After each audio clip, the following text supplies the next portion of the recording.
এরপরে আমরা গ্রো ব্যাগটাকে ভালোভাবে কেটে নিয়েছি। তো এখানে একটা কথা বলে রাখি যে এরকম মাটি যদি ভেজা অবস্থায় থাকে তখন কিন্তু গাছ না বসানো ভালো।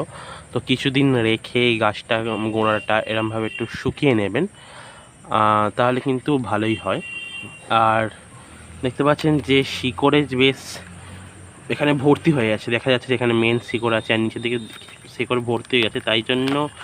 তাই জন্যে হয়তো এই গাছটায় ফুল আসার নেই, ফুলের দেখা নেই, যেহেতু গাছের বয়স অনুযায়ী মাটিটা অল্প হয়ে গেছে। তাই জন্য এখানে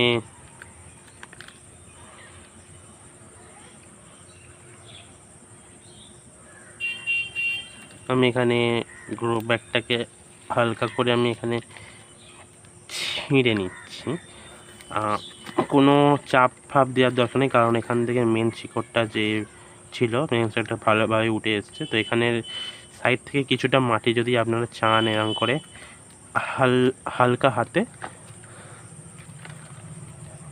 জাস্ট বের করে দেবেন।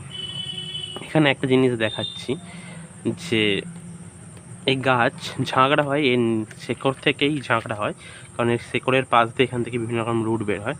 তো এখান থেকে দেখা যাচ্ছে একটি শেকড়ের পাশ দিয়ে একটি ছোটো মতন গাছ দেখা যাচ্ছে। তো এই গাছটাকে বসালে হয়তো আবার অন্য একটা গাছ হয়ে যাবে, তো এটা আমি পরে বসাবো। তো মিডিল বরাবর গাছটাকে আমরা রেখে দিয়েছি। রেখে দেওয়া হয়ে যাওয়ার পরে এই মাটির মিশ্রণ দিয়ে এভাবে আমরা এবারে সম্পূর্ণ এটাকে ভর্তি করে নিচ্ছি। এরমভাবে আলতু করে সাইড দিয়ে চেপে দিয়ে এরকম নাড়ালে কিন্তু যেই মাটিটা বসার কথা সেই মাটিটা বসতে হবে। বেশি কোনো হাতুড়ি বা কোনো লাঠি দিয়ে বেশি চেপে চেপে বসানোর কোনো প্রয়োজনীয়তা নেই, কারণ এর ফলে কিন্তু মাটিটা এঁটে যাবে আর শেকড় ঠিকভাবে চলাচল করবে না। ভালোভাবে বসানো হয়ে যাওয়ার পরে গাছটাকে এবার আমরা জল দিয়ে পুরোপুরি ভর্তি করে দেবো। দেখতেই পাচ্ছি এবার আমরা জল দিয়ে গাছটা পুরোটা ভর্তি করে দিচ্ছি আর গাছটাকে একটু চানও করে দিচ্ছি ভালোভাবে।